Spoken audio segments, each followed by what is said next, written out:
ألف لام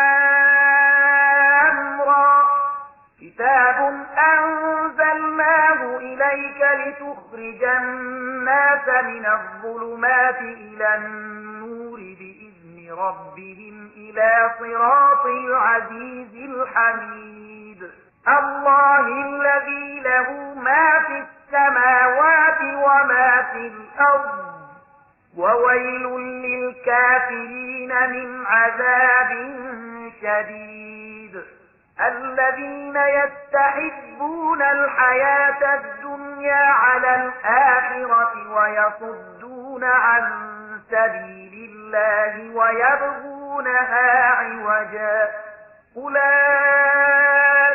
في ضلال بعيد الف لام را ای پیغمبره دا یو کتاب دی چې موږ ستا لوري ته نازل کړی دی تر څو چې ته خلک له ترږمیو را وباسې رڼا ته یې راولي د هغو د رب په توفیق سره د هغو خدای لارې ته چې زورور او په خپل ذات کې په خپله ستایل شوی دی او د ځمکې او اسمانونو د ټولو هستیو څښتن دی او سخته تباه کوونکې سزا ده د هغو حق نه منونکو لپاره چې د دنیا ژوند ته په آخرت باندې ترجیح ورکوي د الله له لارې نه خلک منع کوي او غواړي چې دغه لاره د هغو د هیلو سره سمه کږه شي دا خلک په ګمراهۍ کې ډېر لرې تللي دي وما أرسلنا من رسول إلا بلسان قومه ليبين لهم فيضل الله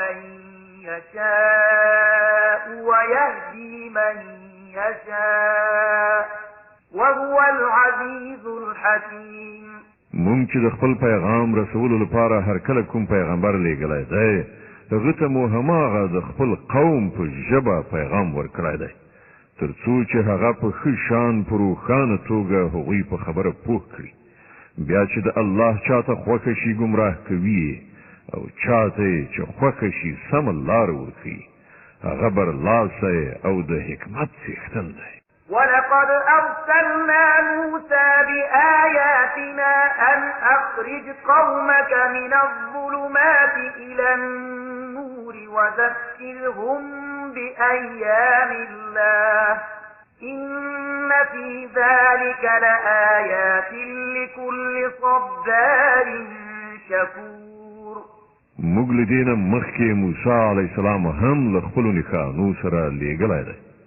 هغه ته هم موږ حکم کړی و چې خپل قوم له ترږمیو نه رڼا ته راوباسه او هغو ته د الهي تاریخ د درس اخیستنې وړ پیښو په اورولو سره نصیحت وکړه په دغو پیښو کې د هر هغه چا لپاره سترې نښانې دي چې صبر او شکر کوونکي دي وإذ قال موسى لقومه اذكروا نعمة الله عليكم إذ أنجاكم من آل فرعون يسومونكم سوء العذاب ويذبحون أبناءكم ويستحيون نساءكم وفي ذلكم بلاء من ربكم عظيم هغه وخت یاد کړه چې موسی علیه السلام خپل قوم ته وویل د الله هغه ښېګڼه په یاد ولرئ چې هغه پر تاسې کړې ده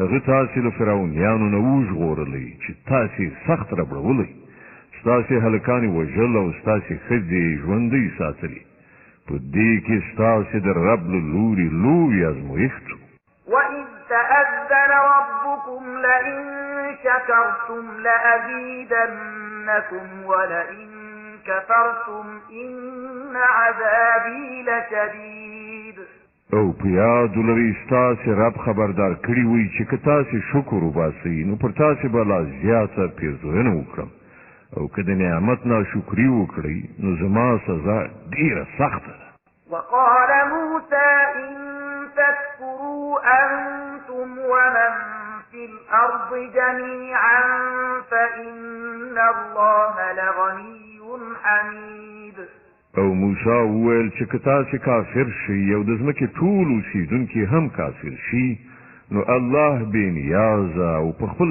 ذات کې خپله ستایل شوی دی ألم يأتكم نبأ الذين من قبلكم قوم نوح وعاد وثمود والذين من بعدهم لا يعلمهم إلا الله جاءتهم رسلهم بالبينات فردوا أيديهم في أفواههم وقالوا إنا كفرنا بما أرسلتم به وإنا لفي شك مما تدعوننا إليه مريب.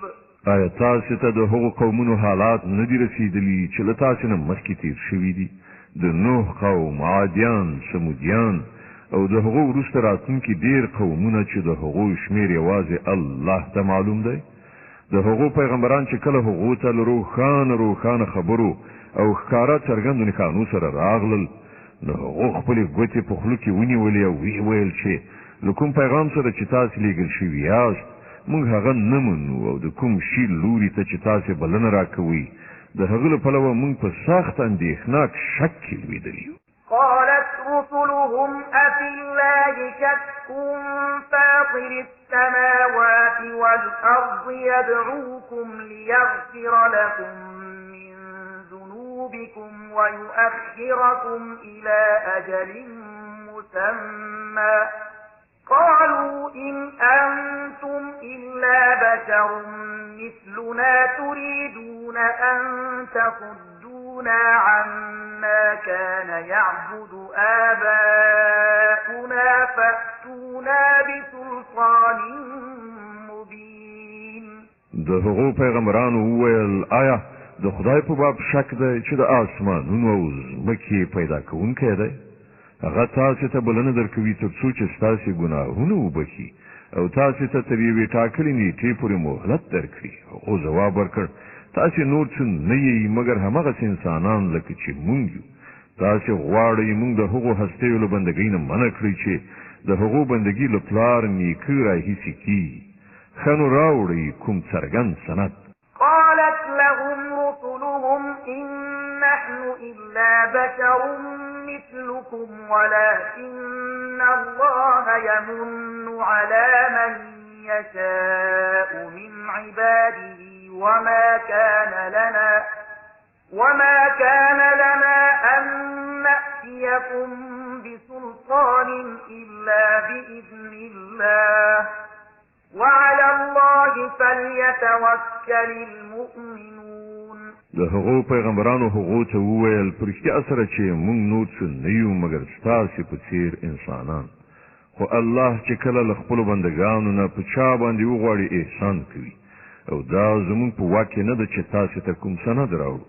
سند خو یوازې د الله په اذن سره راتلی شي او په همغه الله باندې د مؤمنان توکل وکړي. وما لنا ألا نتوكل على الله وقد هدانا سبلنا ولنصبرن على ما آذيتمونا وعلى الله فليتوكل المتوكلون. او موږ ولې پر الله توکل نه کړو په داسې حال کې چې د ژوند په لارو هغه موږ ته لارښوونه کړې ده؟ تاسو چې موږ ته کوم کړاوونه رسوئ موږ به پر هغو صبر وکړو او توکل کوونکو ته پکار ده چې پر الله توکل وکړي. وقال الذين كفروا لرسلهم لنخرجنكم من أرضنا أو لتعودن في ملتنا فأوحى إليهم ربهم لنهلكن الظالمين ولنسكننكم الأرض من بعدهم ذلك لمن خاف مقامي وخاف وعيد. په پای کې منکرانو خپلو پیغمبرانو ته وویل چې یا به تاسې بیرته زموږ په دین کې داخلیږئ که نه نو موږ به تاسې له خپل هېواد نه وباسو. په دې وخت کې د هغو رب هغو ته وحی ولېږله چې موږ به دغه ظالمان هلاک کړو او له هغو وروسته به تاسې په ځمکه کې میشته کړو. دا د هغه چا مکافات دی چې زما په حضور کې له ځواب ویلو نه ویره لري او زما د عذاب له اخطار نه ډارېږي. فاستفتحوا وخاب كل جبار عنيد. هغو فیصله غوښتې وه، نو دغسې د هغو فیصله وشوه او د حق هر جابر دښمن په مخ وخوړله. من ورائه جهنم ويسقى من ماء صديد يتجرعه ولا يكاد يسيغه ويأتيه الموت من كل مكان وما هو بميت ومن ورائه عذاب غليظ. بیا پس له دې نه وړاندې د هغه لپاره دوزخ دی، هلته به هغه ته د وینو زو غوندې د څښلو اوبه ورکړی شي چې په سختۍ سره به له ستوني څخه د هغو د تېرولو هڅه وکړي او په ډېره سختۍ سره به تېرې کړی شي. مرګ به له هره پلوه پر هغه خور شي، مګر هغه به ونه مري او وړاندې به یو سخت عذاب هغه ته سترګې په لاره وي. مثل الذين كفروا بربهم أعمالهم كرماد اشتدت به الريح في يوم عاصف لا يقدرون مما كسبوا على شيء ذلك هو الضلال البعيد. کوم خلک چې په خپل رب کافر شوي دي، د هغو د عملونو مثال د هغو ایرو په شان دی چې هغه د یوې طوفاني ورځې بړبوکۍ الوزولي وي. هغوی به د خپلو کړو وړو هېڅ میوه ونشي میندلی. همدا انتهایي ورکاوی دی. ألم تر أن الله خلق السماوات والأرض بالحق إن يشأ يذهبكم ويأتي بخلق جديد وما ذلك على الله بعزيز. آیت نویني چې الله د آسمانونو او ځمکې پیدایښت په حق باندې درولی دی. که هغه وغواړي نو تاسې به له منځه یوسي او یو نوی مخلوق به ستاسې په ځای راولي. دغه کار هغه ته هیڅ ګران نه دی. وبرزوا لله جميعا فقال الضعفاء للذين استكبروا إنا كنا لكم تبعا فهل أنتم مغنون عنا من عذاب الله من شيء قالوا لو هدانا الله لهديناكم سواء علينا أجزعنا أم صبرنا ما لنا من محيص. او دا خلق چې کله ټول یو ځای د الله په وړاندې څرګند شي، نو په هغه وخت کې به له دوی نه هغه کسان چې په دنیا کې کمزوري وو، هغوی به هغو کسانو ته چې لوی یې کوله ووایي په دنیا کې موږ ستاسې پیروان، اوس آیا تاسې د الله له عذاب نه زموږ د ژغورلو لپاره څه کولی شئ؟ دوی به ووایي که الله موږ ته هدایت کړی وای نو موږ به هم تاسو ته لارښوونه کړې وای. اوس خو یو شان ده، که موږ سرټکونه او بېصبري وکړو یا صبر، په هر حال زموږ د ژغورنې څه لاره نشته.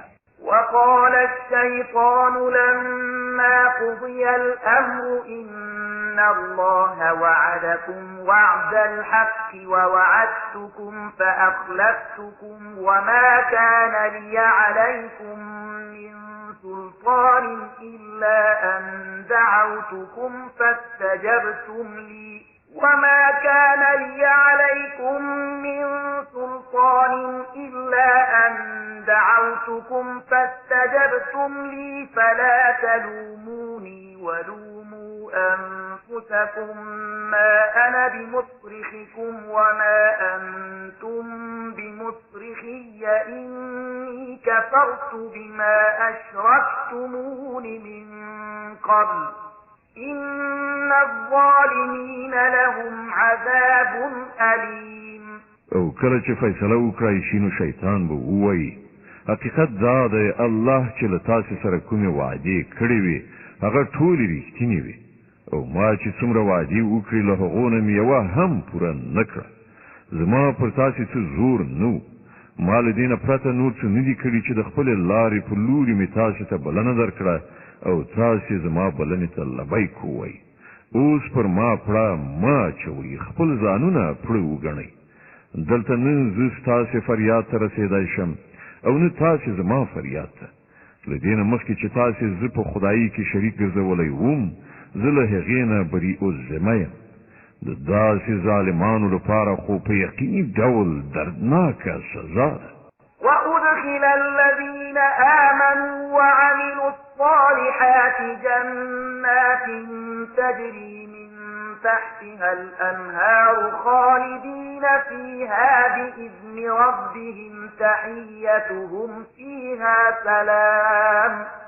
د دې په خلاف کوم کسانو چې په دنیا کې ایمان راوړی دی او ښه عملونه یې کړي دي، هغوی به په داسې باغونو کې ننویستل شي چې تر هغو لاندې به ویالې بهیږي. هلته به هغوی د خپل رب په حکم سره د تل لپاره اوسي او هلته به د هغو هرکلی د سلامتیا په مبارکۍ ویلو سره وشي. ألم تر كيف ضرب الله مثلا كلمة طيبة كشجرة طيبة أصلها ثابت وفرعها في السماء تؤتي أكلها كل حين بإذن ربها ويضرب الله الأمثال للناس لعلهم يتذكرون. آیت نګوري چې الله د سپېڅلې کلمې مثال کوم شی ښودلی دی؟ د هغې مثال داسې دی لکه یوه ښه ذات لرونکې ونه چې د هغې ریښې په ځمکه کې خښې شوي دي او څانګې تر اسمانه رسېدلي دي. هغه په هر وخت کې د خپل رب په حکم سره خپلې میوې راوړي. دا مثالونه الله د دې لپاره بیانوي چې خلک ورڅخه درس واخلي. ومثل كلمة خبيثة كشجرة خبيثة اجتثت من فوق الأرض ما لها من قرار. او د ناولې کلمې مثال دی وی بدذاتې ونې په څیر دی چې د ځمکې له مخ نه راویستل شوي غورځول کېږي، د هغې لپاره هیڅ محکم والی نشته. يثبت الله الذين آمنوا بالقول الثابت في الحياة الدنيا وفي الآخرة ويضل الله الظالمين ويفعل الله ما يشاء. الله ایمان راوړونکو ته په دنیا او آخرت دواړو کې د یوې ثابتې وینا پر بنسټ ثبات په برخه کوي او الله ظالمان گمراه کوي. د الله واک دی چې څه غواړي کوي. ألم تر إلى الذين بدلوا نعمة الله كفرا وأحلوا قومهم دار البوار جهنم يصلونها وبئس القرار. تا هغه خلک ولیدل چې هغوی د الله نعمت وموند او هغه د نعمت په ناشکرۍ سره بدل کړ او له خپل ځان سره خپل قوم هم د هلاکت په کور کې وغورځاو، یعنې دوزخ چې په هغه کې به هغوی ننوځي او هغه د استوګنې ډېر بد ځای دی. وجعلوا لله أندادا ليضلوا عن سبيله قل تمتعوا فإن مصيركم إلى النار. او د الله یو څه سیالانې وټاکل تر څو چې هغوی دوی د الله له لارې نه بېلارې کړي. دوی ته ووایه ښه ده خوندونه واخلئ، په پای کې ستاسې ورګرځېدل دوزخ دی. قل لعبادي الذين آمنوا يقيموا الصلاة وينفقوا مما رزقناهم سرا وعلانية من قبل أن يأتي يوم لا بيع فيه ولا خلال. ای پیغمبره، زما کومو بندگانو چې ایمان راوړی دی هغو ته ووایه چې لمونځ قایم کړي او څه چې موږ هغو ته ورکړي دي له هغو څخه د خیر په لاره کې په پټه او ښکاره لګښت وکړي، مخکې له دې نه چې هغه ورځ راشي چې په هغې کې به نه اخیستل او خرڅول وي او نه به د خپلوي پالنه وشي. الله الذي خلق السماوات والأرض وأنزل من السماء ماء فأخرج به من الثمرات رزقا لكم وسخر لكم الفلك لتجري في البحر بأمره وسخر لكم الأنهار. الله خو همغه دی چې هغه ځمکه او اسمانونه پیدا کړل او له اسمانه یې اوبه ورولې بیا یې د هغو په وسیله تاسې ته د روزي رسولو راز میوې پیدا کړي. هغه کښتۍ ستاسې لپاره په کار واچوله چې په سمندر کې د هغه په حکم روانه شي او سیندونه یې ستاسې لپاره په کار واچول. وسخر لكم الشمس والقمر دائبين وسخر لكم الليل والنهار. هغه لمر او سپوږمۍ ستاسې لپاره په کار واچول چې د قانون تابع چلیږي او شپه او ورځ ستاسې لپاره په کار واچوله. وآتاكم من كل ما سألتموه وإن تعدوا نعمة الله لا تحصوها إن الإنسان لظلوم كفار. هغه ټول هغه څه تاسې ته درکړل چې تاسې وغوښتل. که تاسې وغواړئ چې د الله نعمتونه وشمېرئ نو شمېرلی نه شئ. حقیقت دا دی چې انسان ډیر بې انصافه او ناشکره دی. وَإِذْ قَالَ إِبْرَاهِيمُ رَبِّ اجْعَلْ هَذَا الْبَلَدَ آمِنًا وَاجْنُبْنِي وَبَنِيَّ أَن نَّعْبُدَ الْأَصْنَامَ. یاد کړه هغه وخت چې ابراهیم دعا کړې وه چې پروردګار دا ښار د امن ښار وګرځوه او ما او زما اولاد له بت پرستۍ نه وساته. رب إنهن أضللن كثيرا من الناس فمن تبعني فإنه مني ومن عصاني فإنك غفور رحيم. پروردګار دغه بوتانو زیاتره خلک په ګمراهۍ کې اچوي چې څوک زما په کړنلاره لاړ هغه زما دی. او پروردګار دا ښار د امن ښار وګرځوه او ما او زما اولاد له بت پرستۍ نه وساته. ربنا إني أسكنت من ذريتي بواد غير ذي زرع عند بيتك المحرم ربنا ليقيموا الصلاة فاجعل أفئدة من الناس تهوي إليهم ربنا ليقيموا الصلاة فاجعل أفئدة من الناس تهوي إليهم وارزقهم من الثمرات لعلهم يشكرون. پروردګار ما په یو بې اوبو وښو لاو کې د خپل اولاد یوه برخه ستا د محترم کور تر څنګ میشته کړه. پروردګار دا ما د دې لپاره کړي دي چې دا خلک دلته لمونځ قایم کړي. نو ته د خلکو زړونه د دوی په تلوسه کړه او ته دوی ته د خوراک میوې ورکړه ښایي چې دوی شکر ویستونکي شي. ربنا إنك تعلم ما نخفي وما نعلن وما يخفى على الله من شيء في الأرض ولا في السماء. پروردګار ته پر هغه څه چې مونږ یې پټوو یا یې څرګندوو پوهېږي او په رښتیا سره له الله څخه هیڅ شی نه په ځمکه کې پټ دی نه په آسمانونو کې. الحمد لله الذي وهب لي على الكبر إسماعيل وإسحاق إن ربي لسميع الدعاء. د هغه خدای شکر دی چې هغه ماته په دې زوړوالي کې اسماعیل او اسحاق غوندې زامن راکړل. حقیقت دا دی چې زما رب ارومرو د دعا اورېدونکی دی. رب اجعلني مقيم الصلاة ومن ذريتي ربنا وتقبل دعاء. ربنا اغفر لي ولوالدي وللمؤمنين يوم يقوم الحساب. ای زما پروردګار ما د لمونځ قایمونکی وګرځوه او زما له اولاد نه هم داسې خلک راپورته کړه چې دغه عبادت ادا کړي. پروردګار زما دعا قبول کړه. پروردګار ما زما مور پلار او ټول مؤمنانو ته په هغه ورځ بخښنه وکړه چې حساب برپا وي.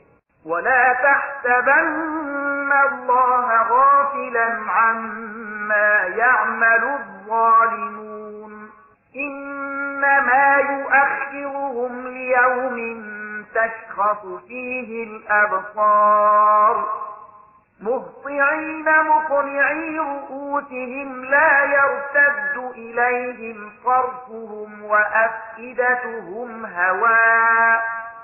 اوس چې دغه ظالمان څه کوي ته الله له هغو نه غافل مه ګڼه. الله خو دوی د هغې ورځې لپاره ځنډوي چې کله دا حالت وي چې سترګې تیغې رډې پاتې وي، سرونه نیغ نیونکي به په تیښته وي، پورته لوري ته به شخ کتل وي او زړونه به الوزي. وأنذر الناس يوم يأتيهم العذاب فيقول الذين ظلموا ربنا أخرنا إلى أجل قريب نجب دعوتك ونتبع الرسل أولم تكونوا أقسمتم من قبل ما لكم من زوال. اے محمد صلی الله علیه وسلم ته دوی له هغې ورځې نه وویروه چې کله دوی ته عذاب راشي، په هغه وخت کې به دغه ظالمان ووایي چې ای زمونږ ربه مونږ ته لږ غوندې نور مهلت راکړه، مونږ به ستا دعوت ته لبیک ووایو او د پیغمبرانو پیروي به وکړو.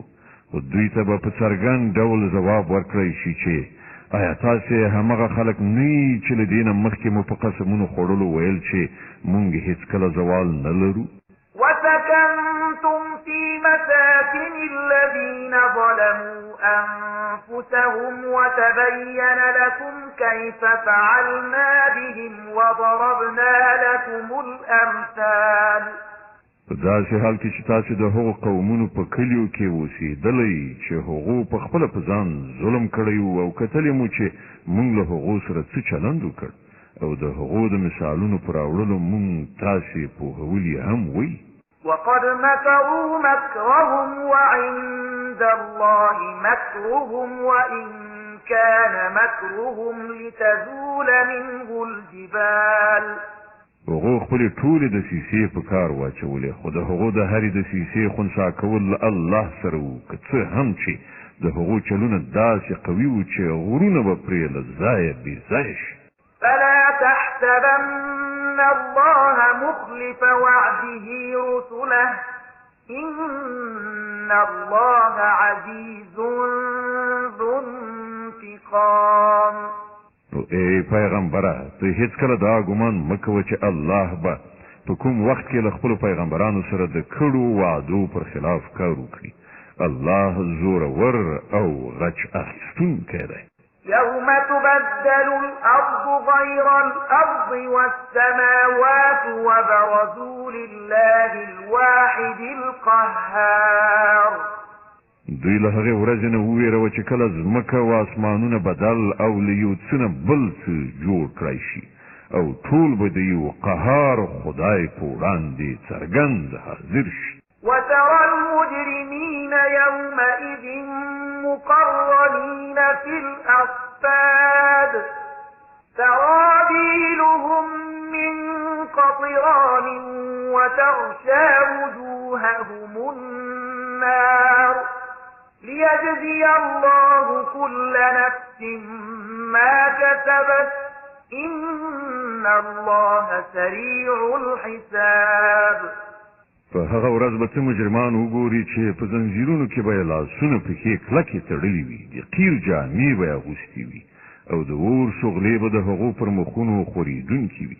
دا به ځکه داسې وي چې الله هر تنفس کوونکي ته د هغه د کړو وړو بدله ورکړي.